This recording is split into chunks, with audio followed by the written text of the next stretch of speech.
warahmatullahi wabarakatuh. Ini anaknya dipakai apa dilepas ini ya? Ah, gini aja deh. Ini nanti kayak misteri ya. Jadi perkenalkan, nama saya Indra, saya temannya Pak Dudin. Organisasi teman badminton, kadang teman di kelas Fahmi juga. Jadi tiba-tiba saya tuh di WA, Mas Indra bisa nggak ngobrol-ngobrol sama timku gitu. Jadi ngobrol masalah apa ya? Kalau masalah rumah tangga saya nggak bisa, saya gitu. Jadi ada rumah tangga jadi ya. Jadi nanti itu kita akan ngobrol mengenai buku tuh bagus banget ya. Bukunya Jim Collins, bukan Phil Collins ya. Kalau Phil Collins atau Phil Collins?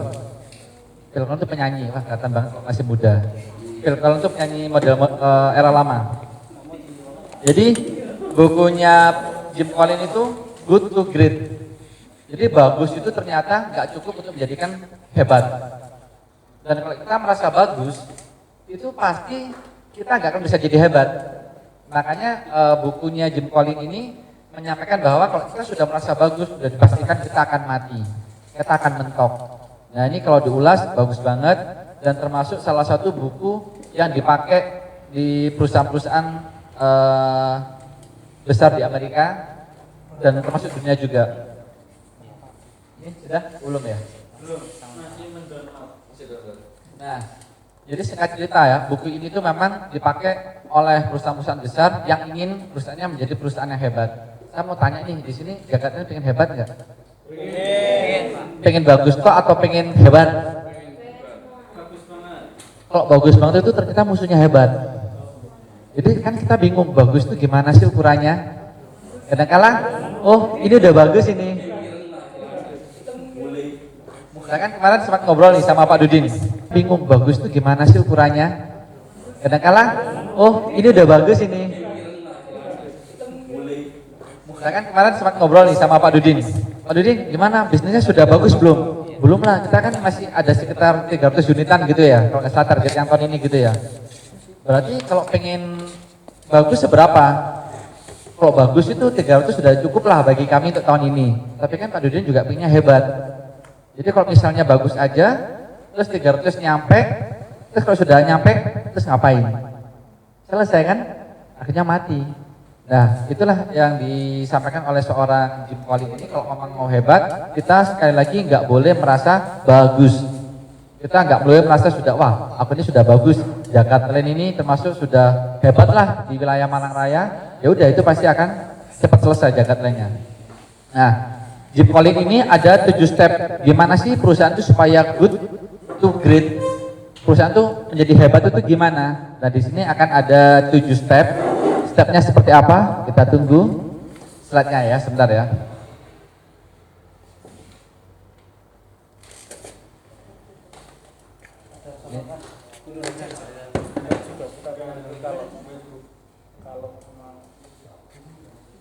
Ini saya sambil sharing sedikit ya. Di sini juga ada marketing juga ada ya. Gimana nih saya ingin tanya nih, kalau dengan kondisi pandemi gini penjualan gimana? Apakah masih bagus atau stuck atau malah hal-hal yang nggak kita inginkan atau malah turun atau gimana Mas? Kalau di ranah properti ini gimana sekarang?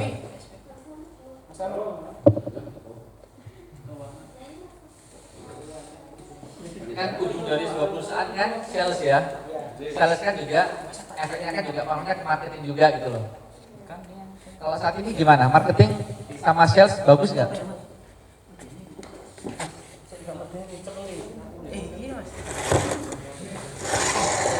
Gimana Mas? Sales tahun ini gimana Mas?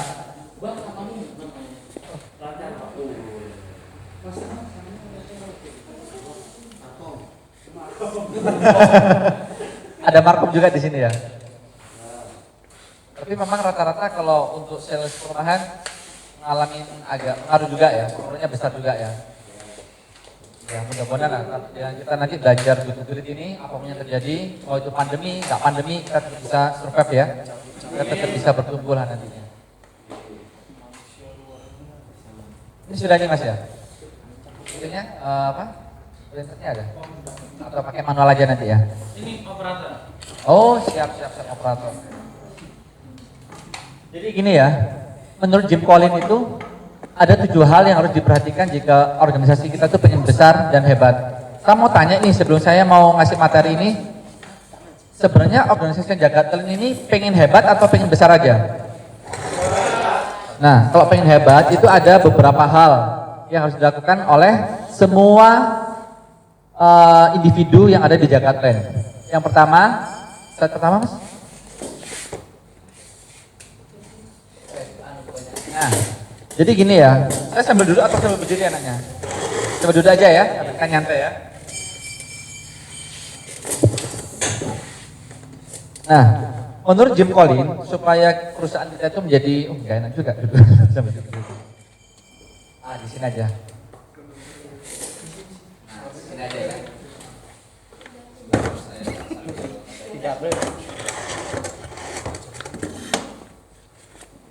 Jadi menurut Jim Collins itu supaya perusahaan kita tuh bisa menjadi hebat, kita tuh butuh 7 hal. Ada 7 hal. Yang pertama adalah level 5 leadership. Siapa yang tahu? Di sini pernah ada materi belum mengenai leadership? Pernah. Pembahasannya leadership tentang apa? Tentang mindset. Kalau level-level leadership sudah ada tahu belum? Belum ya? Jadi menurut Pak Jim Collins ini ada 5 level leadership supaya perusahaan itu bisa besar, bisa hebat. Jadi ya para pemimpin level 5 ini biasanya mempunyai karakter yang paradoks dalam hal kesederhanaan sebagai individu dan ambisi sebagai seorang profesional. Jadi ternyata kalau pengen perusahaan kita besar, para pemimpin, para leader itu di sini harus mempunyai karakter yang low profile, high profit. Karena memang di level 5 ini itu berat. Biasanya kan kalau para pemimpin kan petentang gitu ya. Wih, aku leader di sini. Aku kuasa. Nah, tapi kalau menurut Jim Collins, supaya kita tuh benar-benar bisa menancapkan value kesederhanaan kepada tim, ya kita harus mempunyai level yang 5. Level 5 ini salah satu syaratnya pemimpin harus low profile, high profit. Jadi low profile itu apa? Sederhana, tapi profitnya tebel. Tidak sombong, tidak kata orang Jawa, tidak kemenyek. Jadi seperti itu. Nah, kalau pengen tahu levelnya, Mas, next Mas. Ini ada 5 levelnya pemimpin. Kalau level pertama, itu individu yang menjadi leader itu, dia hanya bisa menampilkan karakter-karakter yang pertama ini Mas. Kontribusi produktif lewat bakat, pengetahuan, itu cuman gitu aja. Jadi pemimpin yang terlalu mengandalkan keilmuannya aja, itu hanya level 1. Kalau level 2, itu pemimpin yang mulai berkontribusi kepada tim. Contohnya seperti apa? Mendidik tim, terus mengarahkan tim, tapi itu masih belum cukup juga. Kalau yang ketiga, manajer kompeten, sudah mulai berorganisasi. Sudah mulai mengarahkan gimana sih sistem itu yang bagus, tapi itu juga masih belum cukup. Keempat, pemimpin tingkat 4 itu sudah mulai mendeliver visi, misi, dan value-value perusahaan kepada semua tim. Mulai dari top manajemen sampai frontline manajemen. Atau sampai ke bawah, sampai ke bagian yang, mohon maaf ya, cuci-cuci, cleaning service, itu harus bisa nempel. Kalau kelima, itu harus bisa membuat, nah ini, level 5 itu harus bisa rendah hati, harus bisa low profile, high profit. Nah, saya kalau boleh tahu nih, kepemimpinan di Jakarta ini kira-kira sampai level mana tertinggi? Mana Mas? Kira-kira sampai mana Mas? Ya kita jujur aja, enggak apa-apa. Nah, tergantung konteksnya. Kalau apa namanya di poin 5 sebenarnya di beberapa bagian seperti Pak Dudin mencontohkan metal rendah. sama Pak ini aja biar sama-sama isi ya tadi. Baik, di beberapa bagian sebenarnya ada, tetapi bisa jadi tidak utuh pada level tersebut, kira-kira begitu. Jadi kalau saya secara pribadi juga banyak belajar low profile itu juga dari Pak Dudin misalnya. Jadi beliau banyak mengajarkan banyak hal juga ya menurut saya. Bagaimana kemudian kalau berpakaian beliau juga tidak cari yang harus mahal misalnya. Kemudian beliau juga kalau ke saya bilangnya saya ini tidak cocok pakai jam tangan misal begitu, karena walaupun uangnya banyak sekalipun misalnya kayaknya saya ini nggak cocok lah pakai jam tangan misal begitu.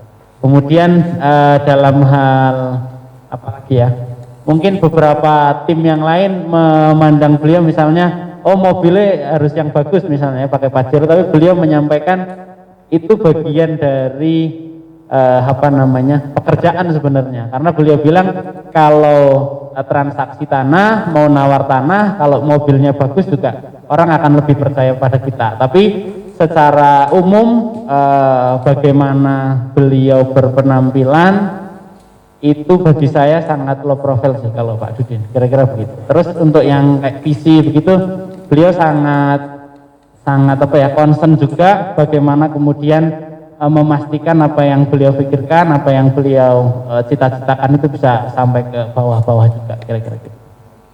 Bener banget ya, mungkin saya tangkap juga seperti itu di Pak Dudin ya. Selama saya kenal Pak Dudin tuh orangnya memang low profile banget. Ini juga dengan seperti itu, walaupun pada kenyataannya mungkin beliaunya kalau misalnya mau gaya-gayaan bisa sekali ya, tapi nggak mau. Itu sebenarnya ada tujuannya juga. Bisa jadi beliau memang sudah membaca buku ini, buku Good to Great. Pemimpin itu memang adalah sosok teladan. Pemimpin itu pasti digugu dan ditiru, kan kayak guru gitu ya. Nah, dia secara nggak langsung itu sudah mengaplikasikan kepemimpinan level 5. Dan saya yakin kalau sudah seperti itu, pasti value, visi, misi perusahaan itu sudah dibawa dia kemanapun dia berada. Jadi kira-kira kita seperti itu ya, sepakat ya memang ya.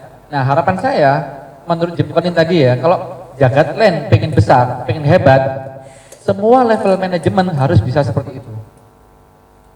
Low profile, high profit. Low profile, low profit, berat ini ya. Jadi low profile, high profit itu memang penting banget. Kan kita juga kita juga tahu juga si Mark Zuckerberg ya, Facebook orangnya high profile. Low profile, high profit juga. Kalau kita lihat siapa Microsoft itu, Bill Gates, orangnya juga nggak nego-nego, nggak pernah pakai jam tangan yang mewah-mewah, mobilnya pun juga mobil-mobil biasa. Dan kita lihat kalau yang di lokal nih Pak Sandiaga Uno, orangnya juga simple, mobilnya pun pakai mobil apa, Nissan itu ya kalau nggak salah ya, Livina itu ya. Nah, jadi memang semua yang di riset oleh Jim Collins, pemimpin-pemimpin di perusahaan hebat, rata-rata seperti itu juga. Hampir nggak pernah perusahaan yang masuk Forbes 500 besar Forbes itu yang aneh-aneh itu hampir nggak pernah. Bisa dikatakan 40% itu pasti seperti itu. Terus kalau yang di bawahnya lagi 60% minimal itu level kepemimpinan nomor 4. Dia bisa mendeliver semua visi misi dan value perusahaan. Jadi kalau menurut Jim Collins seperti itu. Terus kedua caranya, next mas. Nah, ini mulai merekrut orang. First who, then what. Apa itu artinya first who, then what? Jadi di sini itu seseorang kalau kita tuh pengen merekrut, kita tuh harus rekrut orang-orang yang terbaik. Karena kalau kita perusahaan pengen baik, ya mau nggak mau harus rekrut orang yang terbaik. Jangan mohon maaf ya orang-orang pelajaran. Kalau Jagatland pengen gede, pengen hebat, yang direkrut juga harus orang-orang yang qualified. Jangan sampai orang-orang yang asal ambil gitu ya. Bisa nggak orang asal ambil itu bisa diajari? Ya bisa, tapi kadang butuh proses yang lama. Makanya di first who then what itu kita tuh menemukan dulu orang yang tepat. Setelah ada orang tepat, kita kasih target, kita kasih tugas. Jangan sampai kita tuh nemu orang yang nggak tepat terus kita kasih tugas. Logika kita bisa nggak? Contoh kasus ini ya, ini biasanya terjadi di UKM. Biasanya di UKM seperti ini. Mas, nitip dong mas, anak saya barusan lulus kuliah S1. Ada nggak kerjaan di Jagatland? Loh dia lulusan apa? Oh dia lulusan akuntansi. Ya wis, nanti aja langsung aja masuk lamaran, nanti biar langsung diajari sama akuntingnya. Padahal belum tentu dia itu dibutuhkan sama perusahaan. Karena Pak Dudin juga kenal sama orangnya, Pak Dudin kenal orang tuanya, sungkan. Mohon maaf ini ya, diterima. Ternyata teman-teman yang lain itu di level manajemen itu sudah banter semuanya, sudah bagus semuanya. Gara-gara ada satu orang yang mungkin masih butuh pengalaman, butuh pembelajaran yang ekstra, terhambat nggak kira-kira? Nah itu yang terjadi itu nggak hanya di dua tempat, rata-rata di perusahaan-perusahaan teman-teman saya juga itu seperti itu. Jadi kalau memang perusahaan mau besar, ya nyari orang yang tepat, nyari orang yang qualified. Makanya tadi kalau nggak salah pembahasannya HRD tadi ya. Nah itulah fungsinya HRD. HRD atau HR system itu fungsinya itu untuk istilahnya merekrut orang-orang yang pas. Bluetooth connected. Pernah nggak, mohon maaf ini ya, pernah nggak HRD itu merekrut orang sembarangan? Pernah. Kayaknya gimana? Zong nggak? Zong. Merusak sistem nggak? Nah, merusak sistem. Tapi bisa maju nggak? Nah, susah. Itu jawaban yang pasti itu. Kalau kita rekrutmennya asal-asalan, yang terjadi ya asal-asalan perusahaan. Kita akhirnya sibuk ngurusin orang, orangnya harus diajarin terus, padahal seharusnya orang yang sudah masuk ke Jagatland itu orang-orang yang tinggal dikasih deliver value, visi, misi, tinggal jalan. Ngajarin boleh, tapi kalau ngajarinnya nggak perlu ngajarin yang level-level sampai berat-berat, cuman diajarin value, visi, misi, udah selesai. Akhirnya dia berangkat sendiri. Nah itulah filosofi dari what, who, then what. Jadi jangan sampai asal orang diambil untuk mengisi suatu kekosongan jabatan dan orang itu nggak punya keahlian. Udah, saya jamin zong, saya jamin akan merusak sistem yang lainnya. Jadi seperti itu ya. Terus yang ketiga, next mas, kontrol, bukan kontrol nih sebenarnya, confront the brutal fact. Jadi intinya itu perusahaan atau organisasi yang besar itu ternyata perusahaan yang mampu menghadapi kondisi yang ekstrim, mampu menghadapi kondisi yang nggak terduga. Kira-kira ini teman-teman saya mau tanya, hari ini ekstrim nggak? Corona ini ekstrim nggak? Sangat-sangat ekstrim. Apakah yang kena dampak hanya Jagatland tok? Tidak, orang sedunia, properti sedunia. Apakah properti itu? Tidak, industri yang lain juga sama. Industri makanan, industri fashion, industri apapun lah itu mengalami hal yang sama juga. Tapi perusahaan-perusahaan yang masih bisa melewati fase-fase seperti ini bisa dijamin kedepannya akan lebih survive, akan lebih growth atau bertumbuh. Nah jadi mau nggak mau, kalau perusahaan itu mau hebat, mau bagus, ya apapun yang terjadi ya kita harus lewati. Gimana cara melewatinya tadi? Kita flashback tadi, pemimpinan harus level 5. Kita harus cari orang yang tepat untuk mengelola bisnis kita. Ketiga, kalau katanya salah satu guru saya, buh piye carane, ini harus dilewati. Karena apa? Kalau misalnya Pak Dudin ya, oke, properti saat ini turun. Saya kan juga ada di bidang properti juga ya. Tapi ya memang turun, terus so what gitu loh. Ya kita tetap namanya manusia, kita punya pemikiran, pasti ada celah-celah kosong yang bisa kita lewatin. Cari caranya. Makanya di sini kan insya Allah lah teman-teman wajah-wajahnya wajah-wajah semangat semuanya ini. Bukan wajah-wajah yang pesimis, bukan ya. Apapun masalahnya kalau kita optimis, terus kita kerja keras pasti ada jalan. Terus bah ono corona, bah ono tornado, bah ono angin lesus, gak ngurus penjualan harus tak nyampe 300 unit tahun ini gitu. Atau misalnya 500 unit ya 500 unit, gak ada alasan. Pak, teman kita atau kompetitor kita lupa cuman 1 tahun cuman 10 unit, itu kan teman kita gak ngurus, kan tetap harus 300. Kita harus tetap 300. Pilih mana? Daripada tetap kita sama mereka 10 unit tapi kalian banyak yang gak makan. Masalah nggak itu? Masalah. Jadi mindset seorang leader itu nggak ngurus apapun yang terjadi. Mindset seorang leader, mau corona ya tadi yang saya sampaikan ya, mau mohon maafin ya gempa bumi, mau tornado, nggak ngurus, tetap harus hidup. Tapi bisa nggak Pak Dudin tiba-tiba menyerah? Bisa aja, tapi kan nggak dilakukan, karena dia yakin bahwasanya badai pasti berlalu. Gimana lagunya mas? Oh gak bisa lagunya. Jadi badai pasti berlalu itu udah bener memang. Jadi kita nggak usah khawatir teman-teman. Insya Allah apapun masalahnya kita pasti akan bisa melewati itu semuanya. Oke, terus keempat mas, next mas. Head behold konsep atau konsep landak. Ini pernah ada yang tahu belum konsep landak ini? Jadi kalau menurut Pak Jim Collins dari risetnya, perusahaan-perusahaan yang survive atau justru perusahaan-perusahaan yang bertumbuh di saat krisis itu ternyata mereka punya 3 hal. Salah satunya 3 hal itu, yang pertama adalah mereka selalu mempunyai passion. Apa passionnya itu? Jadi semua tim mulai dari level top management sampai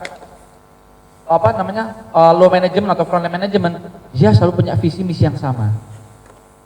Nggak boleh satu pun divisi atau satu pun individu yang nggak punya visi yang sama atau yang berbeda. Bisa dipastikan itu akan rontok dengan sendirinya. Contoh ini ada berapa orang ini kalau boleh tahu Jagat kan ada berapa orang? Itu tim manajemen aja ya? Tim manajemen sama staff. Bayangin 48 orang, 1 orang ternyata visinya rendah. Nggak sama yang disampaikan oleh visi misi PT Jagat Land. Kira-kira jadi penyakit nggak? Jadi penyakit. Gara-gara nilai setitik rusak susu, seember itu mungkin ya. Jadi masalahnya di situ. Jadi kalau memang mau besar perusahaan, level staff, level tengah, sama level top manajemen wajib punya visi misi yang sama, punya passion yang sama. Kalau 1 orang, 2 orang atau 40% passionnya beda, saya bisa pastikan Jagat Land nggak akan bisa eksis untuk tahun ke depan. Pokoknya mau nggak mau harus sama passionnya, keinginannya harus sama, perjuangannya harus sama. Nggak boleh sampai berjuang 100%, yang lainnya 20%. Tapi kadang-kadang prakteknya ada nggak yang kayak gitu? Ada, banyak. Ya kalau ada orang kayak gitu, kuncinya cuma 2. Pertama, dibina dulu. Kedua, binasakan kalau nggak bisa. Ya udah itu aja, dari nanti ngerusak semuanya, bener yang nggak mau dibina dibinasakan aja, gitu ya. Terus yang kedua, setelah passion itu,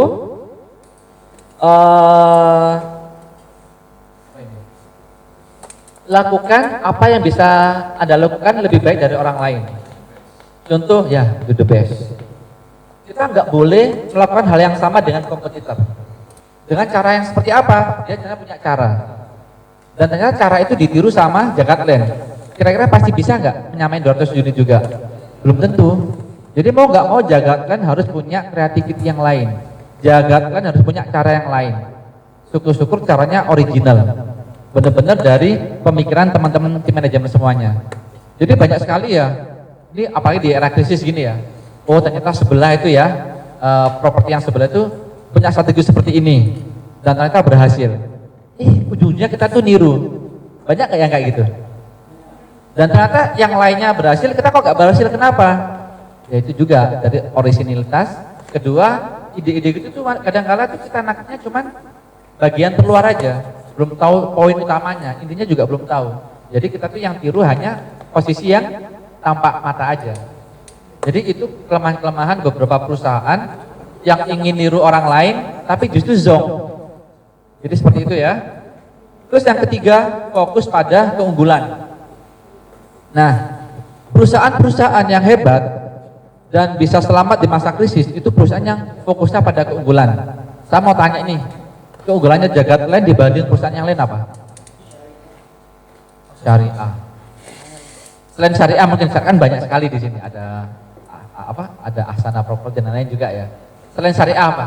Kayaknya syariah masih general, masih umum. Keunggulannya Jagat Land apa?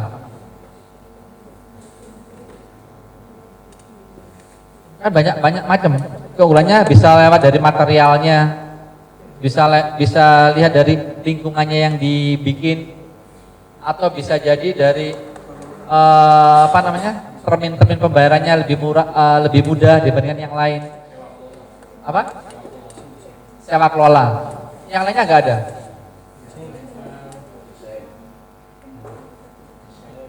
Atau gini deh, kita anggap aja sewa kelola ini benar-benar keunggulannya Jagat Land ya. Ya udah, tonjolkan Jagat Land bahwasanya pembelian properti di Jagat Land ini itu mempunyai keunggulan, customer bisa menyewakan ke Jagat Land Group juga kan, atau sewa kelola. Dan memang hasilnya lebih bagus. Misalnya ini ya, sewa kelola itu nanti bagi hasil juga kan ya. Misalnya nih keunggulannya Jagat Land. Kalau pembelian Jagat Land sewa kelola bagi hasilnya 90% untuk yang pemilik rumah, 10% bagi developer atau yang lola. Itu juga satu keunggulan. itu digaungkan terus. Dan insya Allah orang akan lebih senang gitu loh. Yang lain sekolah lalu Pak, kita cuma dapat 30%, dari Jakarta 90% loh bro. Itu difokusin keunggulannya, disampaikan ke customer, disonding ke customer yang banyak. Terus dipromoin di Facebook, dipromoin di ads-kan di Facebook, di IG dan semuanya, brosur cetak sebanyak-banyaknya. Dan itu jadikan keunggulan yang luar biasa. Insya Allah kalau kita fokus ke keunggulan kita sendiri, daripada kita fokus ke keunggulannya orang lain, kita bisa lebih menang. Pernah nggak teman-teman merasa, loh perusahaan yang lain keunggulannya di situ, kita ngikut juga, pernah nggak? Pernah. Yang terjadi akhirnya apa? Biasa aja kan? Nah, kuliknya toh. Jadi mau nggak mau jaga kan harus fokus ke keunggulannya yang real, yang benar-benar ada. Kalau bisa satu-satunya hanya di Jagatland. Ya misal tadi tuh 90 lawan 10, 90% bagi pemilik rumah, 10%-nya bagi pengelola. Wah kalau disondingkan benar keren itu. Apa itu di ads kan kalau nggak salah Jagatland ini ads-nya kan kenceng banget ya. Saya tuh sering dapat malam-malam mau tidur tuh Jagatland tuh. Dapat di Facebook Jakarta ini bagus banget, tinggal edukasinya gimana. Terus kelima mas, next mas. Syarat perusahaan supaya great, supaya besar itu harus mempunyai culture of discipline. Jadi pentingnya perusahaan punya sistem yang disiplin ini, jadi gini ya. Kalau menurut si Jim Collins, rata-rata perusahaan itu kan berjenjang ya. Ada yang namanya supervisor, ada yang namanya manajer bawah, manajer menengah, sama manajer atas. Dan rata-rata kelemahan perusahaan-perusahaan yang lama itu dari manajer atas itu ngawasi manajer media, betul? Dari manajer menengah selalu ngawasin manajer frontline, betul? Tapi kalau misalnya kita mau besar, mau hebat, kita nggak boleh seperti itu. Hilangkan sistem kepengawasan. Jadi secara otomatis masing-masing divisi, masing-masing manajer tanpa ada pengawasan itu mereka sudah gel, mereka sudah bergerak, mereka sudah tanggung jawab dengan sendirinya. Yaitu mereka bisa cepat. Kalau masih pengawasan ya, contohnya Pak Dudin, CEO, Pak Dudin itu CEO betul ya? Pak Dudin CEO, benar ya? CEO-nya siapa? Mas siapa? Mas Dudin CEO. Perlu nggak Mas Dudin CEO ini sampai turun ke staff? Tapi pernah nggak? Masih sering. Itu kalau bahasanya orang Arab tuh haram hukumnya, dosa besar. Gitu. Ya ngapain CEO kok turun ke staff? Atau masih ada nggak CEO ini masih ngurusin middle management? Masih ngawasin, masih opera-opera, sampai keluar gitu. Pernah nggak masih? Itu sudah nggak boleh. Itu dijamin nggak akan bisa besar. Jadi middle management kalau sudah punya value, sudah tahu visi misi perusahaan, ya udah otomatis bergerak. Kasihan Mas Udin udah nanti apa kurus Mas Udin ini. Pak Dudinnya gemuk, Mas Udinnya kurus nanti. Bercanda. Jadi intinya gini, kalau mau besar ya disiplin aja. Jadi pengawasan itu tetap perlu, tapi gak usah lama-lama di sana Mas. Apalagi sampai turun ke 2 level. Bayangkan, Mas Udin CEO, turun ngurusin staf administrasi. Pernah nggak? Kayaknya masih gitu ya. Waduh, terus posisinya di atasnya apa gitu Mas? Mohon maaf ini jangan-jangan makan gaji buta ini. Kan nggak boleh. Memang jenjang level itu ada, tapi itu fungsinya bukan hanya untuk controlling kok. Fungsi utamanya itu harus agile. Harus tahu apa yang dilakukan. Jangan sampai tugas administrasi CEO turun. Waduh, itu benar jangan ya. Kalau masih gitu terus sampai tahun depan, 2 tahun depan nggak bakal bisa besar, nggak bakal bisa hebat. Yakin. Karena ini ada riset. Risetnya 500 perusahaan besar. Jadi seperti itu Mas ya. Nomor 6, teknologi akselerator. Apa sih ini teknologi ini? Kalau perusahaan mau besar wajib ada teknologi. Kalau di Jakarta ini ERP sudah ada ya? ERP atau teknologinya masih pakai apa? Masih manual? Kayak pencatatan keuangannya sudah terintegrasi jadi satu atau masih divisi accounting ada sendiri, pembukuan ada sendiri, kalau ada orderan marketing itu nanti laporannya gimana ke ranah finance, atau masih manual atau sudah by system? Pakai web. Ya. Mungkin masih develop ya. Masih develop itu bagus. Jadi memang salah satu syarat mutlaknya kita sudah nggak bisa main manual. Bayangkan ya, tiba-tiba ada orang itu order atau tanya-tanya terus deal lewat seorang marketing. Ini mohon maaf, ini kejadian. Saya juga beberapa kali memahami masalah-masalah perumahan itu di situ, properti di situ. Marketing, naudzubillah, nggak amanah. Tiba-tiba DP 10%, jadi harga 1 miliar. Berarti berapa DP-nya? 1 juta. Dilalau pas hari Minggu. Tapi namanya orang pembeli kan bebas, mau transfer kapanpun juga kan bebas. Masa mau ditolak? Gak mungkin kan? Nah akhirnya 100 juta itu ditransfer ke salah satu marketing, anggapannya namanya si Fulan. Ternyata si Fulan itu gak amanah. Padahal ada tanda bukti, ada semuanya, seharusnya transfer itu sudah masuk ke ranah finance. Si Fulan gak amanah dan si Fulan hilang. Pernah gak kejadian kayak gitu? Dulu ya. Dan semua orang properti pasti ngalamin. Itu kalau kita nggak pakai sistem kayak gitu, nggak ada otoritas. Kalau kita pakai sistem kan aman, dan uang itu nggak mungkin masuk ke rekeningnya si Fulan, otomatis tetap ke perusahaan. Dan perusahaan akan ada yang namanya, istilahnya apa ya? Kalau semuanya udah terintegrasi semuanya, Pak Dudin tinggal ngecek aja dari HP-nya. Oh hari ini ada transaksi 3 unit, DP-nya semua 1 jutaan. Udah tahu. Oh Pak Dudin nggak usah telepon finance, nggak usah telepon marketing, nggak usah opera-opera. Di situ sudah ada marketingnya si A, si B, si C, itu otomatis kan. Coba kalau nggak pakai teknologi, bisa nggak? Bisa tapi lambat. Kalau katanya orang sekarang letoy, lelet gitu loh. Kalau boleh tahu ini masih berapa unit yang belum sold out? Dari semua grupnya Jakarta, mohon maaf ini kalau boleh tahu. Ada 200? Anggap aja 200 dah ya. Anggap aja 200 ya. Nah, misalnya 200 ini semuanya serba manual. Maksud Pak Dudin harus sehari kontrol batu, kontrol sini, ngecek telepon satu-satu di marketing, telepon finance satu-satu. Ya misalnya finance-nya pas gak ada masalah, atau finance-nya pas di rumah, tiba-tiba finance lagi di kamar, perusahaan gimana? Ya itu jadi penggunaan teknologi ya. Perusahaan yang besar harus ada teknologi. Terus terakhir Mas, itu adanya roda pengatur. Apa sih roda pengatur itu? Jadi kesimpulan utamanya, perusahaan yang besar itu adalah perusahaan yang tidak pernah merasa memiliki suatu momentum, tapi mereka mau kerja keras terus menerus untuk menggapai goalnya. Paham nggak kata-kata saya ini? Saya ulangi ya. Jadi kita ini, apalagi kita ini orang Jawa ya. Oh, engkau ae biasanya dari mari Ramadan itu kan Idul Fitri ya, Syawal ya. Syawal biasanya itu banyak orang mudik nyari rumah gitu ya. Jadi itu menjaga apa bahasa Jawa, bahasa Indonesianya itu? Mengharapkan gitu ya. Jadi orang-orang yang perusahaannya selalu mengharapkan momentum, itu perusahaannya nggak akan bisa besar. Jadi mau nggak mau gimana? Continue kerja keras.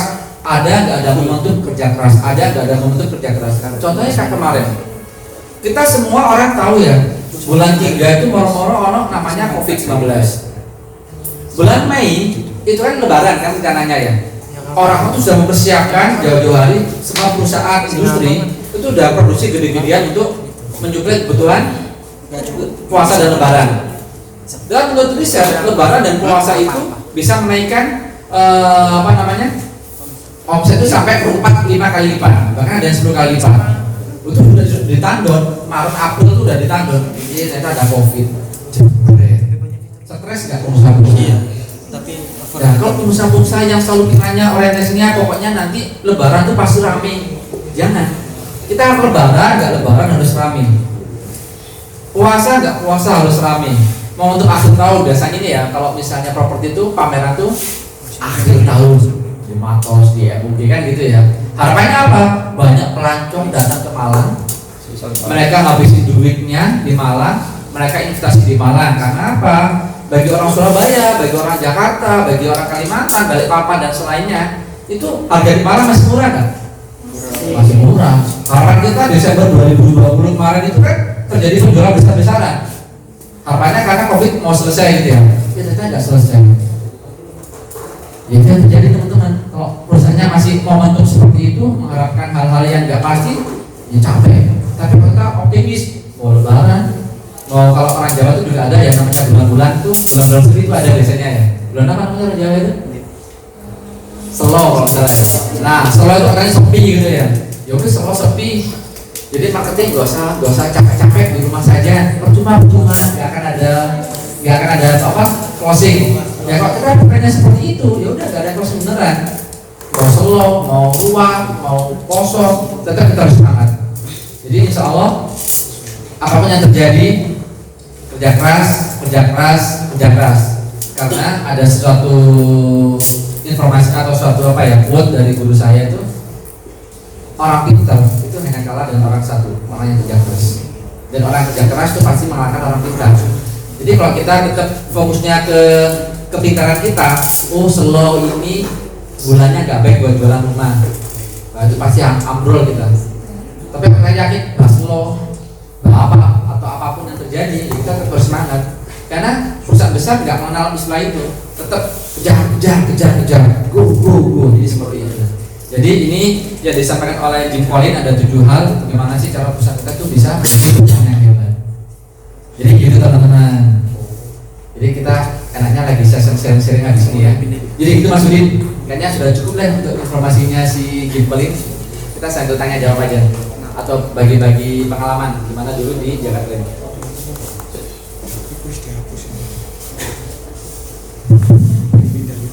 Tangan yuk untuk Bapak Indranya.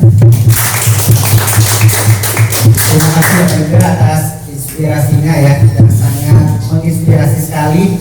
Semoga dari inspirasi beliau, dari gagasan beliau bisa menumbuhkan motivasi kita ya untuk sama-sama membangun Jakarta menjadi lebih baik.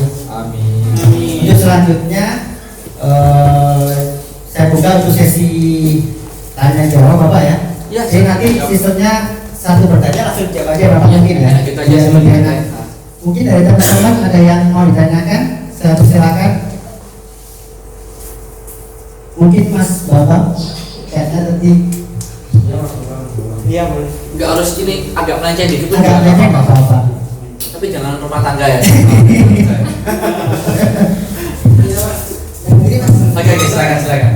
Mau minta pendapatnya kalau misalkan kita dalam perusahaan yang berfungsi ya Mas ya. Kan setelah saya sekarang itu kita sedang bicara startup. Nah dari film-filmnya, dari edukasi yang ada di YouTube, kita cari info startup itu kan sistemnya mempercayakan suatu proyek ke tim yang entah tim itu dalam keahlian itu dibutuhkan di proyek tersebut. Sehingga secara jabatan itu nggak terlalu ngefek.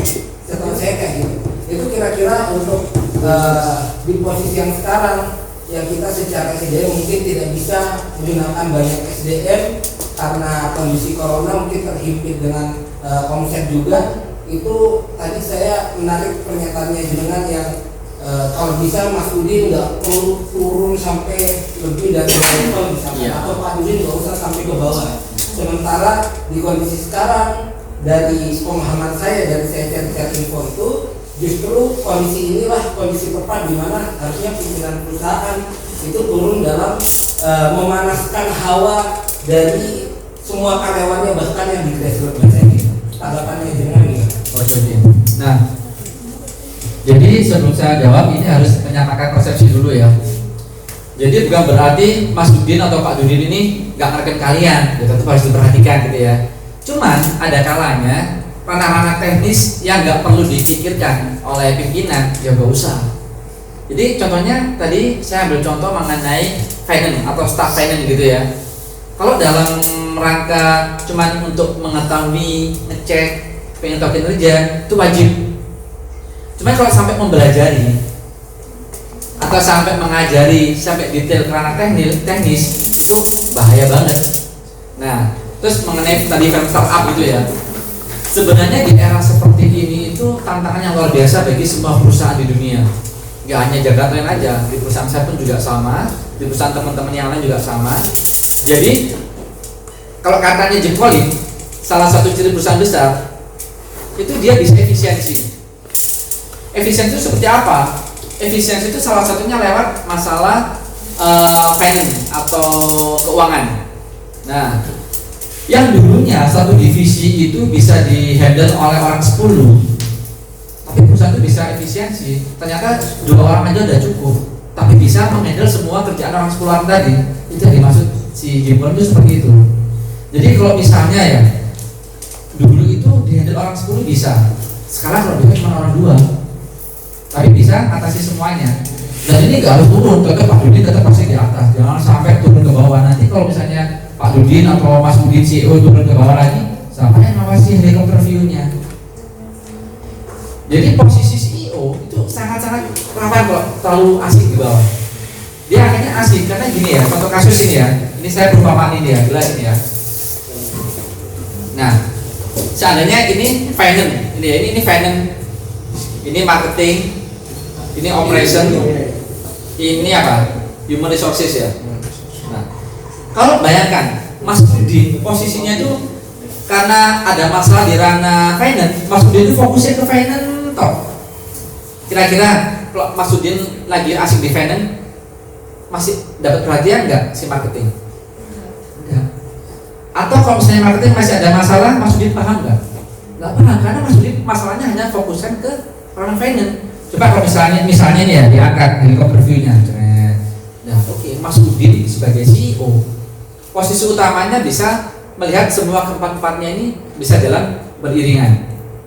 Kalau memang masalahnya ada di finance, ya udah non-finance kamu tuh udah ahli, kamu sudah expert atas sono. Kalau memang dia nggak bisa, ya boleh turun sebentar, tapi harus naik lagi. Diperbantukan sebentar aja, jangan terlalu asik, jangan terlalu nyaman di situ. Karena kalau terlalu nyaman, saya jamin yang lainnya pun juga nggak akan terdetek. Tugas CEO itu apa? Chief Everything Officer ya? Iya. Chief Executive Officer. Everything atau eksekutif? Everything. Jadi kalau Chief Everything Officer otomatis kan semuanya dikerjakan Mas Udin, tapi kan sebenarnya eksekutif. Eksekutif itu nggak boleh everything. Dia cukup mengawasi, cukup mengarahkan. Kalau katanya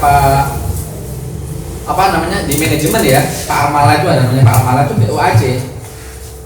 Planning harus memahami, organization harus memahami, actuating harus memahami, controlling harus memahami. Ada eksekusi dia adalah bagian middle ke bawah. Jadi intinya di situ Mas. Dan kalau misalnya ini ya di ranah finance, karena finance itu dulunya masih belum ada teknologi canggih, itu bisa diatasi 10 orang. Karena sekarang software udah canggih-canggih kan, ada ERP atau pakai mesin-mesin software yang canggih-canggih. Yang dulunya 10 orang, sekarang cuma 1 orang. Nah, itulah yang dinamakan dengan kita perusahaan harus besar itu salah satunya harus mempunyai teknologi yang canggih. Dan ujung-ujungnya perusahaan yang besar, perusahaan yang efisien. Apa itu efisien? Ya kita harus semaksimal mungkin menghemat. Kalau emang bisa ditangani 1 orang, kenapa harus 10 orang? Jadi seperti itu Mas. Jadi gitu Mas ya. Ada lagi mungkin yang lain atau ada sanggahan juga boleh. Kita nyantai aja.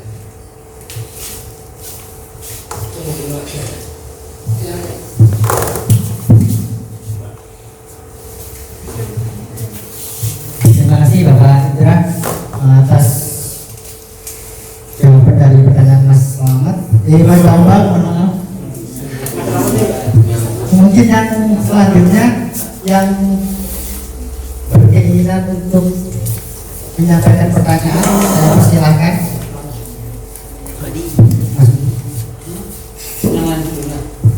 Mungkin siapa teman-teman? Ada di ruang Mas Ridho mungkin.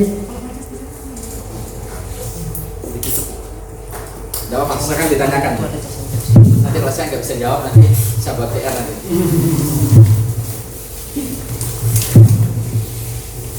Bismillah, Pak Pendura, mungkin pertanyaannya simpel Pak. Kalau membangun tim itu yang di nilai pertama itu dari segi apa Pak? Jadi mulai dari awal dia masuk, kemudian mungkin yang sudah ada waktu mungkin 1 tahun 2 tahun, itu perlakuannya bagaimana atau semuanya diberlakukan sama gitu. Untuk membangun tim. Jadi bangun tim gimana caranya gitu ya. Nah, ternyata bangun tim itu kalau mau dibilang mudah. Tapi syaratnya ada satu, catatannya harus ada satu. Proses masuknya seseorang untuk menjadi member atau menjadi timnya di Jakarta itu harus benar-benar ter-screening dengan baik. Ya itulah fungsi utamanya yang namanya Human Resources System atau Human Resources Development. Nah, kalau misalnya rekrutmennya sudah benar, itu apakah 100% bisa jadi tim yang baik? Belum tentu juga. Tapi minimal itu sudah bisa men-screening. Kita bisa memilih, jadi nggak semua orang bisa masuk. Seleksi wajib. Nah, setelah tim itu masuk, langkah kedua ngapain? Langkah kedua, perusahaan wajib menancapkan visi, misi, value perusahaan ke orang itu. Jadi visi misi itu gimana caranya? Apakah cukup ditempel visi Jakartland, misi Jakarta? Enggak. Semua butuh yang namanya teladan atau toladan. Makanya di sini menurut Jim Collins, perusahaan yang hebat itu pasti dia pasti kepemimpinannya itu sudah level 5. Mas Udin pun juga harus level 5. Kan kita tahu ya tadi Pak Dudin sudah mencontohkan teladan. Dia low profile, high profit.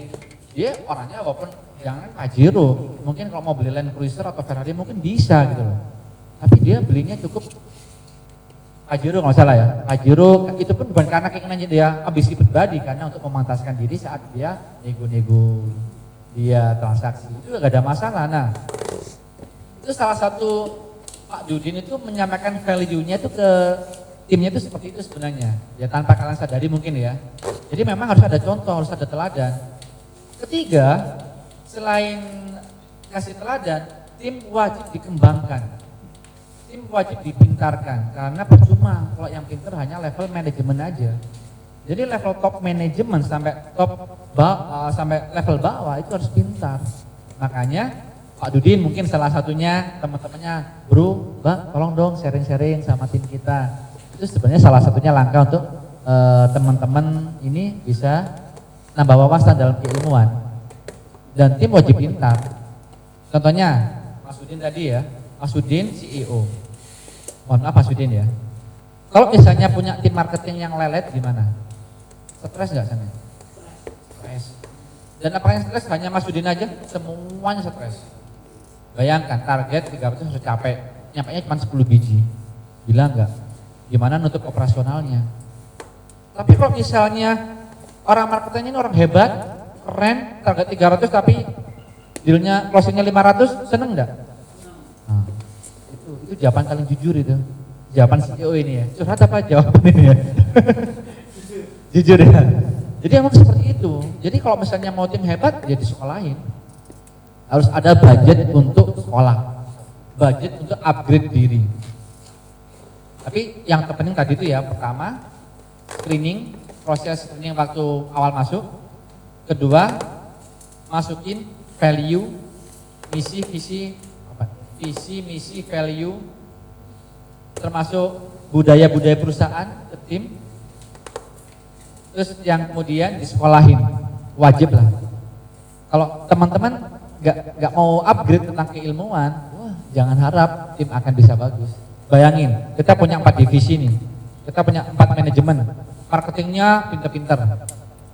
Operasinya pinter-pinter, HR-nya pinter-pinter, finance-nya mohon maaf ya biasa aja, nggak bisa budgeting, nggak bisa ngelola laporan keuangan dengan baik. Bahaya nggak? Bahaya. Makanya kalau mau cepet ya harus pinter semuanya, dan visi misi harus sama semuanya, dan teladan dari para top manajemen. Jadi gitu Mas. Ada lagi Mas? Kalau teladan itu disimbolkan kayak gimana? Contoh ada finance, ada produksi, kemudian ada executive marketing atau sales.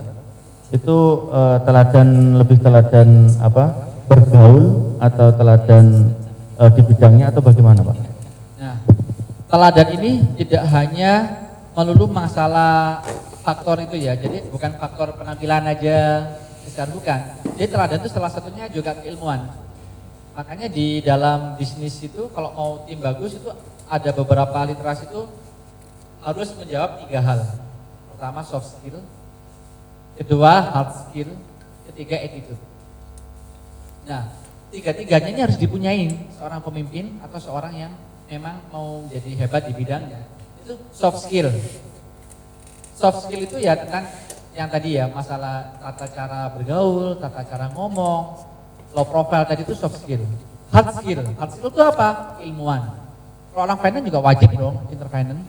Orang HR wajib dong memahami HR. Yang terakhir attitude. Kelakuannya dia gimana? Mohon maaf ya. Soft skill bagus, hard skill bagus, attitude gak bagus. Apa contohnya attitude itu? Misalnya mohon maaf ya, tanda kutip suka proud. Bisa nggak? Nyaman nggak teman-temannya? Nggak akan bisa terbentuk suatu organisasi yang bagus kalau di situ. Misalnya dia orangnya jujur, terus punya hard skill, tapi soft skill nggak punya. Bisa nggak dia dijadikan pemimpin untuk membentuk tim yang bagus? Nggak akan bisa juga. Jadi salah satu syarat atau hal yang membuat tim bagus itu semua yang ada di dalamnya yang terlibat harus punya 3 hal tadi itu. Soft skill, hard skill, dan good attitude. Ya itu aja mas. Itu saya jamin itu mas. Kalau kita bisa menjaga itu, selama visi misi value-nya sama, pasti akan menjadi tim yang bagus. Itu sudah terbukti di beberapa perusahaan, di tempat kami juga insya Allah sama kayak gitu juga. Jadi gitu mas ya. Ada lagi mas, silakan mas.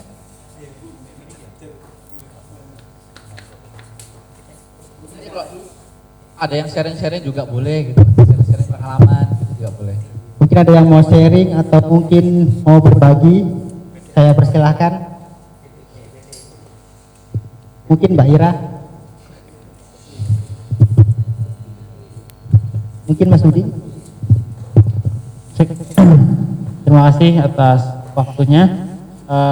Ini Mas, sharing kita ini di Jagat baru bangun sistem kira-kira 1,5 tahun. Waktu itu kita awali di September 2019 begitu. Jadi idealnya dari sistem itu terbentuk untuk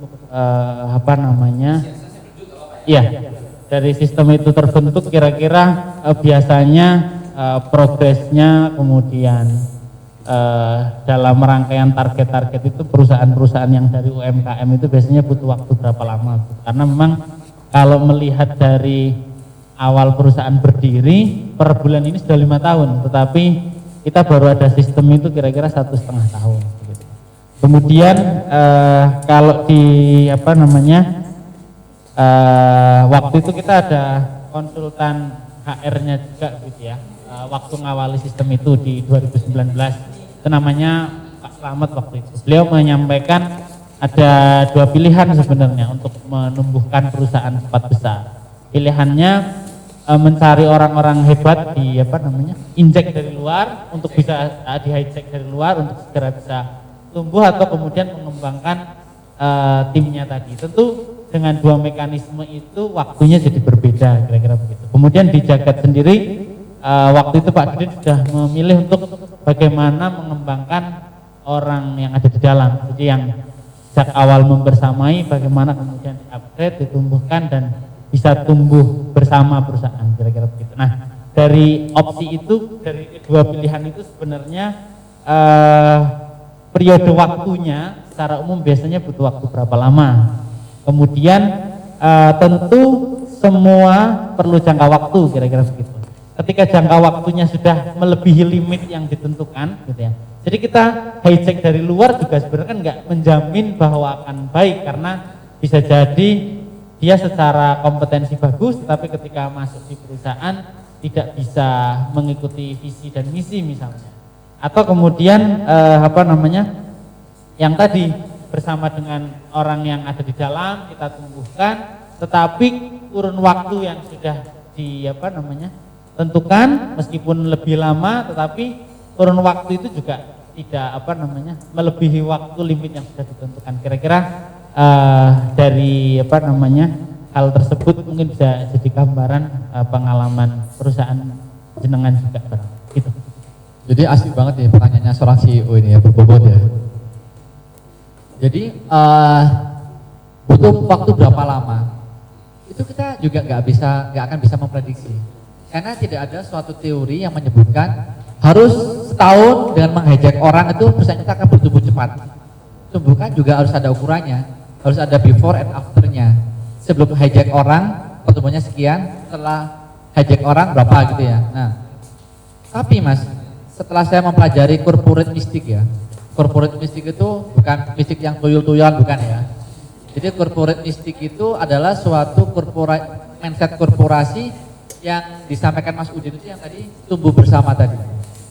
Nah, kok zaman dahulu di era industrial, di era di bawah tahun 2000, hijack itu memang penting banget. Ya, tapi namanya aja hijack orang. Hijack itu membajak ya. Membajak orang pintar untuk dibawa ke perusahaan kita. Nah, ternyata di situ juga timbul masalah, Mas.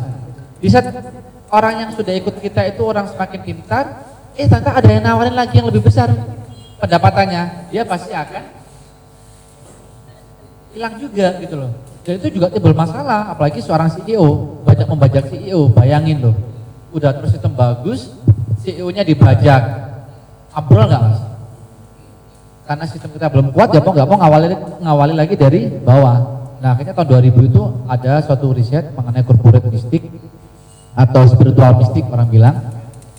Kalau saat ini memang yang lebih ideal itu Mas, membangun dari bawah, bersama-sama, tumbuh besar bersama-sama. Tapi dengan catatan nanti tim itu kalau bisa jangan tim yang kosongan, tim yang belum bisa apa-apa. Ya tetap kita harus ada kriteria. Untuk di keuangan harus memahami ranah keuangan.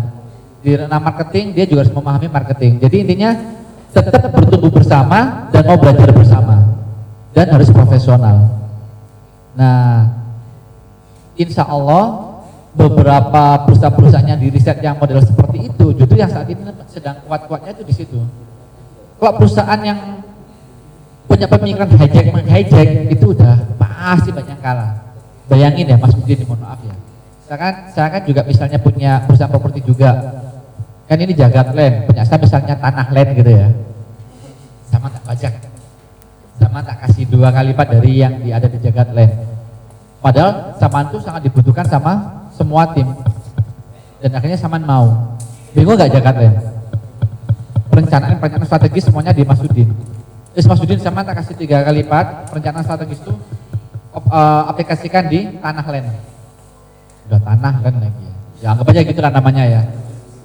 Jadi akhirnya yang jadi masalah itu Jagat Land akan bingung. Tanah land baru berkembang 3 tahun, sudah mau berkembang, dia dibajak orang lain lagi, dibajak Ciputra misalnya, Ciputra keren coy. 10 kali lipat pendapatan sampean. Take home pay-nya 10 kali lipat, bonusnya semuanya 10 kali lipat. Orang normal pindah nggak? Pindah, kok dia normal masih pengen duit. Tapi kalau misalnya kita di spiritual company atau tadi itu saya bilang spiritual company tadi atau corporate mystic, bayangkan dulu masih awal-awal bertumbuh bersama. Sampai karena punya visi, misi, value yang sama dengan Jagat Land, mungkin salah satu visinya Jagat Land kan juga pengen ada hikmah buat orang lain juga ya. Istilahnya ada hal untuk pembangunan umat juga mungkin ya.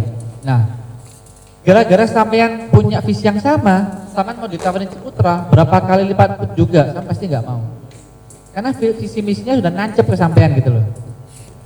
Bisa aja sampean mau pindah ke Ciputra, tapi sampean lihat teman-teman yang lain yang masih butuh didampingin, yang masih butuh diarahkan. Nah, justru perusahaan-perusahaan hebat nanti akhirnya seperti itu. Hijack sudah nggak usum, sudah nggak zamannya lagi nanti. Makanya visi misi value harus kuat. Pak Dudin dan Jagat Land itu harus benar-benar bisa nancepin misi yang kuat, visi yang kuat ke tim kita. Dan tim kita juga harus komitmen, mau belajar, mau upgrading diri, apalagi di era Fuca ini ya. Era Fuca ini kita nggak tahu, 2 bulan lagi, 3 bulan lagi, zamannya seperti apa kita nggak tahu, udah nggak bisa ditebak. Tapi minimal kalau kita kerja keras sama kita upgrade diri, paling nggak kita masih bisa eksis, kita masih bisa survive, masih bisa bertahan. Jadi itu Mas, terus malah salah ukuran, berapa lama sih yang bagus, berapa lama sih idealnya, kita nggak bisa nentuin kepastiannya. Ya alangkah lebih baiknya cepat lebih baik. Tapi biasanya kecepatan itu berbanding lurus dengan keilmuan yang dipunyai teman-teman atau skill yang dipunyai oleh tim. Jadi di situ Mas, semakin sampean menggelontorkan dana untuk kepintaran tim semakin besar dan timnya benar-benar qualified, itu insya Allah semakin cepat. Jadi intinya jangan sampai seneng pada tim yang walaupun murah, mohon maaf ya, murah tanda kutip, tapi kita sebagai CEO dorong terus, jangan Mas. Kalau bisa mereka gak usah didorong, mereka sudah lari duluan. Walaupun secara operasional biayanya lebih besar.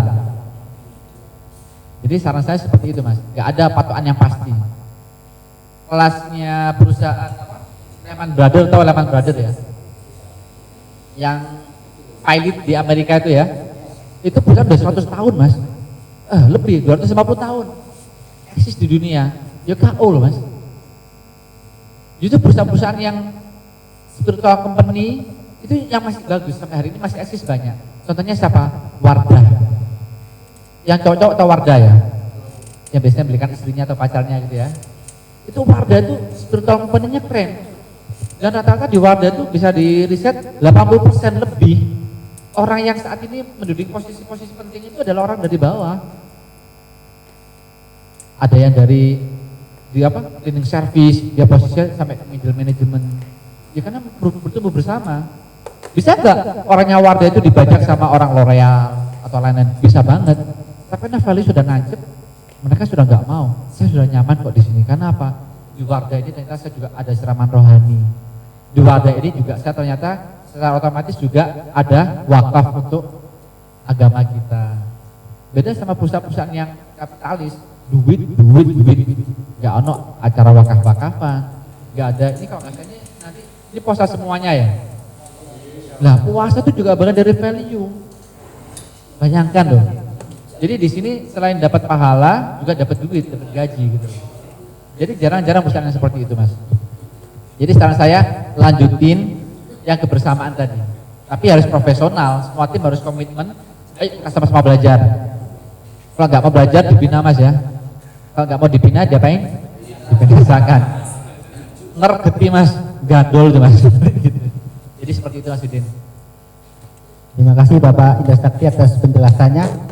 Mungkin ada yang ditanyakan lagi, terakhir Mas ya. Oh ya, mungkin teman-teman ada yang ditanyakan atau mungkin mau berbagi, mau menceritakan pengalamannya mungkin. Boleh curhat pengalaman. Ternyata setelah kepemimpinannya Mas Udin ternyata orangnya baik, keren. Jadi lebih soleh, lebih soleha, kan nggak apa-apa itu. Itu salah satu dari corporate mistik gitu. Mungkin Mas Slamet mau bertanya? Ya silakan. Mumpung masih ada waktunya, eman-eman kalau tidak dimanfaatkan. Baik, tadi terkait dengan pengembangan SDM. Nah, insya Allah di 2021 ini dari evaluasi 2019 dan 2020 kita insya Allah akan lebih concern untuk bisa mengembangkan tim lah ya Mas. Karena memang dari pengalaman sebelumnya dan dari informasi perusahaan-perusahaan yang lain memang untuk pengembangan SDM harus dianggarkan dan diprioritaskan. Betul, nah, tapi memang yang jadi catatan adalah bagaimana kemudian ketika pengembangan tim itu kita prioritaskan, orang-orangnya ibarat kata sudah dipinterkan, tetapi pada momen tertentu justru yang sudah pinter yang harusnya bermanfaat untuk pertumbuhan perusahaan tadi di hijack, kemudian atau atas keinginannya sendiri kemudian meninggalkan perusahaan, kira-kira begitu. Kemudian yang kedua, yang bertolak belakang justru orang-orang yang memang sudah membersamai lama, sudah ikut lama, kemudian value perusahaan itu kan berkembang juga karena tadi kita bangun sistem juga 1,5 tahun yang lalu. Kemudian bersama dengan perkembangan itu kita meruncingkan visi misi, kemudian membangun value, kemudian membentuk kredo, kemudian kita semakin mendalamkan apa yang menjadi tujuan utama perusahaan. Nah, bersama dengan itu bisa jadi alasan-alasannya karena faktor kedisiplinan, karena faktor religiusitas dan lain sebagainya. Nah, orang-orang yang seperti ini misalnya kemudian lama tetapi secara value menjadi tidak sejalan atau bahkan bertentangan misalnya. tidak bisa kemudian membersamai value itu. Nah ini kira-kira kita harus seperti apa? Misalnya kompetensinya sudah oke, kemudian kontribusinya bagus, tetapi di sisi lain secara kedisiplinan nggak bisa diatur misalnya. Nah itu kira-kira kita harus seperti apa? Jadi memang dilema perusahaan itu nggak hanya di ranah startup aja, di ranah-ranah perusahaan yang sudah settle pun sama juga masalahnya di situ. Nah, justru di momen-momen seperti ini itu sebenarnya adalah salah satu jalan untuk kita itu gimana ya, mendapatkan tim-tim yang benar-benar qualified atau tim-tim yang diharapkan ya. Nah, terus bahkan ya saya tuh pernah juga lihat ya, ngalamin juga pernah juga orang yang sudah lama ikut kita, tahunan mungkin bahkan puluhan tahun ikut ya, tapi kadang-kala orang itu nggak bisa nerima value baru perusahaan. Kadang-kala orang itu nggak bisa ngikutin visi misi yang baru gitu loh. Atau kadang-kala mereka itu nggak mau, dulu loh aku kayak gini, ngapain kok sekarang kayak gitu? Dulu kayak gini aja kita sudah bisa besar, ngapain kok kita berubah? Nah itu dilema mau mas, dilema seorang leader tuh di situ nantinya. Nah terus piye caranya gitu kan nyadarin mereka? Ya udah mas, itu memang harus disadarkan, dan ini peranan seorang business owner atau peranan top manajemen itu sangat-sangat penting sekali gitu mas. Memang kalau value udah nanem ke dalam sampai benar-benar ke, kalau katanya si Ari Lasso itu sampai ke dalam hati yang paling dalam gitu ya. Kan kalau kata Ari Lasso, kalau kita mau dapet cewek, sentuhlah dia tepat di hatinya gitu ya. Dia akan jadi milikmu selamanya gitu kan. Nah sama, SDM pun juga gitu. SDM pun sama kayak gitu juga. Jadi peranan seorang owner, business owner sama peranan founder atau co-founder itu memang seperti itu. Nancepin value tancepin, visi misi tancepin. Karena apa? Kalau suatu lingkungan atau entitas ini tuh sudah jadi saya kayak keluarga, itu suatu keunggulan mas.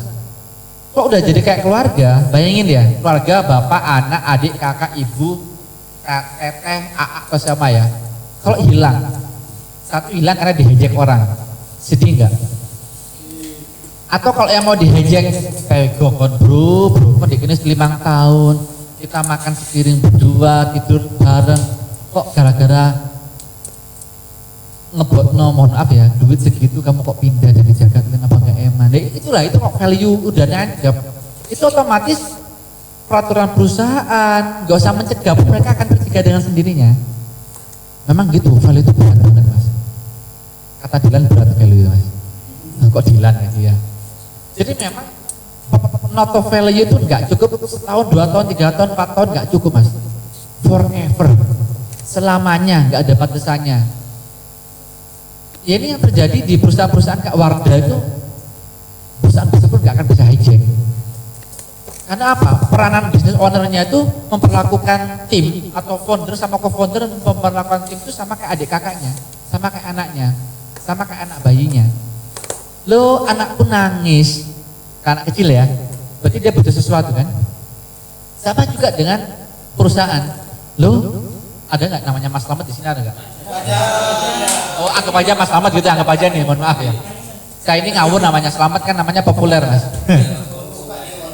Lo ternyata Slamet ini kok orangnya 3 hari terakhir kok sedih, kok opo. Lah pimpinan harus peka. Pimpinan harus peka, kenapa kok dia sedih? Bisa jadi dia dilema. Nah, bisa jadi dia dilema. Dia gak akan bisa nyaman kerjanya. Dilema karena ditagih utang kah, mohon maaf ya. Atau justru Mas Slamet ini lagi ditawari perusahaan yang lebih baik.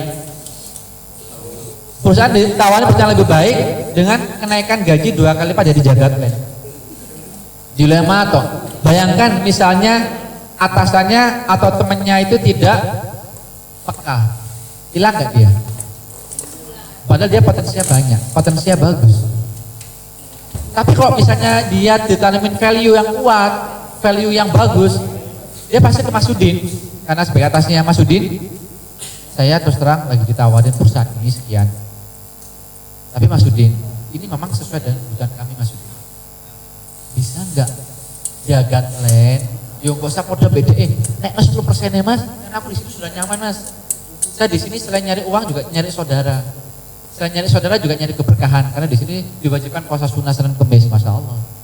Tahajud juga wajib mas, tapi jujur mas, kebutuhanku sekian, bisa enggak? Kalau jawaban baik-baik enak kan? Dan saya jamin kok pimpinan tuh ngerti, dia tuh kalau misalnya di sini sih ya, darahnya tuh gak merah, tapi hijau kak jakarta apa warnanya? Oh merah gini ya, oke lah. Jadi kalau misalnya di singgah tuh yang keluar tuh bukan darah, tapi jagat lain. Jadi gitu, itu salah satu contoh kecil aja. Makanya ada yang namanya value-value perusahaan kami itu salah satunya adalah value yang namanya respect, simpatik, empati harus tinggi juga, dan courage. Apa tuh courage itu? Berani menyampaikan, openness harus terbuka, menyampaikan juga ke atasan. Jadi ojo meneng-menengan tok. Oh masuk gini ke aku ngei sinyal ini nggak paham-paham. Bisa tak pidana perusahaan sebelah. Karena bosnya kurang empati gitu loh. Jadi empati, value tanamin mas. Jadi value itu perusahaan tuh siapa yang mengeksekusi semua dari level atas sampai level bawah, sampai benar-benar menyamakan visi misi perusahaan. Kalau value-nya sudah nyampe, sudah sama, visi misi insya Allah sama. Jadi memang seperti itu mas. Hijack itu hal biasa dulu. Tapi kalau kita di perusahaan muslim ya, di perusahaan muslim yang kita datangin teman-teman yang perusahaan sudah besar-besar, jarang kok hijack mas.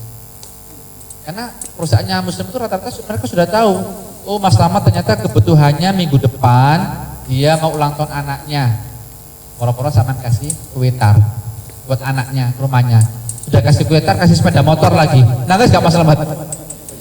Nangis haru. Nah, itu bagian kecil dari cara kita untuk menancapkan value mas. Jadi memang seperti itu. Jadi harusnya seperti itu memang. Jadi ilmu HR itu mas, sebenarnya itu adalah ilmu kuno perusahaan atau ilmu kuno mbah kita dulu. Ono dulure kesusahan, didatangin untuk dihibur. Jadi itu ilmu HR mas. Upah atau gaji sewajarnya yang sesuai dengan kebutuhannya dia. Itu ilmu zaman dulu mas. Gak usah ada reward punishment, gak usah, gak perlu. Kamu telat dendanya 500.000, gak perlu mas. Kalau orang sudah nancap value-nya, misalnya masuknya jam 7, jam 7 mesti udah datang. Kayak BCA itu mas, BCA itu jam 8 masuknya. Tapi jam 7 mereka sudah datang baris antri di lobbynya bank atau sendiri. Ya, kalau bisa jagakan juga harus seperti itu. Cintailah perusahaan kalian tuh seperti kalian mencintai rumah kalian sendiri. Mencintai keluarga kalian sendiri, karena kalian adalah keluarga. Bayang nomor Mas Slamet mau dihijack Ciputra, gajinya 3 kali lipat, tapi moro-moro lihat Mas Udin, kebaikannya Mas Udin, lihat kebaikannya Pak Dudin, nggak mungkin akan lari. Itu yang pertama. Yang kedua, yang namanya senior, yo ojo merasa senior lah bro, gitu. Senior, tapi tetap harus upgrade diri. Ojo merasa aku senior, kamu anak baru ya. Ternyata secara profesionalitas atau profesionalisme anak barunya kadang lebih pintar, lebih profesional. Nah, tetap value-value utama itu harus ditanamin juga ke orang-orang senior. Orang senior baik, junior pasti baik. Karena senior kan guru, digugulan di biru.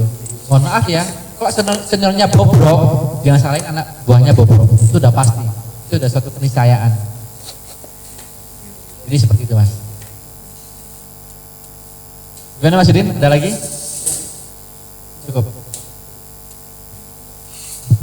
Terima kasih Bapak Indra Sakti. Mungkin ya teman-teman ada yang lagi? Sudah ya kayaknya ya.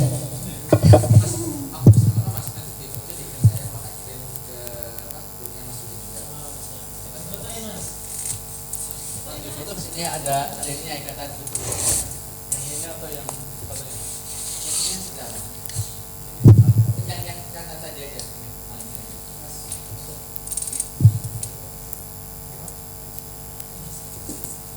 Pakai HP aja enggak apa-apa.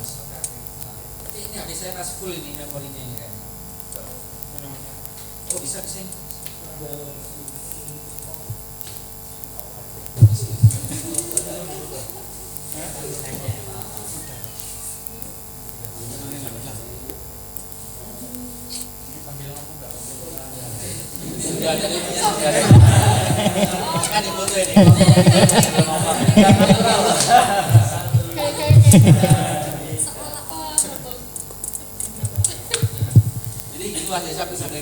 Oh iya.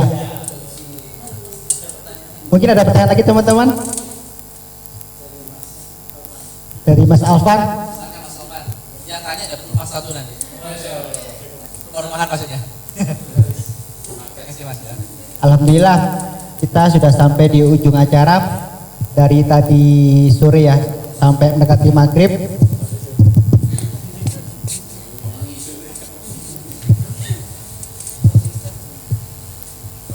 Mungkin untuk closing statementnya mungkin dari saya sebagai pembawa acara. Oh.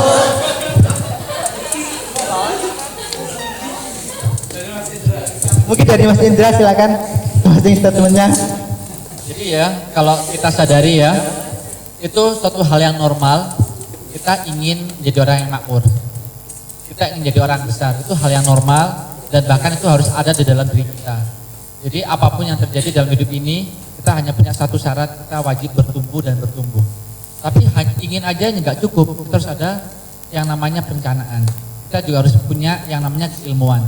Nah, yang disampaikan oleh Mr. Jim Collins ini sudah benar semuanya. Riset ini sudah benar, ya kita tinggal ngikuti langkahnya aja. Jadi yang utama itu tadi di poin nomor 7, bahwasanya kita harus kerja keras secara terus menerus. Apapun strategi kita, apapun rencana kita, siapapun di balik kita, kalau kita nggak kerja keras, kita nggak akan bisa. Jadi ingat kata-kata saya, kerja keras itu bisa mengalahkan orang pintar. Dan orang yang pintar hanya kalah satu dengan orang yang kerja keras. Jadi intinya kita nggak usah nunggu momentum. Momentum itu ada kalau kita mau kerja keras. Intinya di situ ya teman-teman ya. Jadi kita tetap semangat.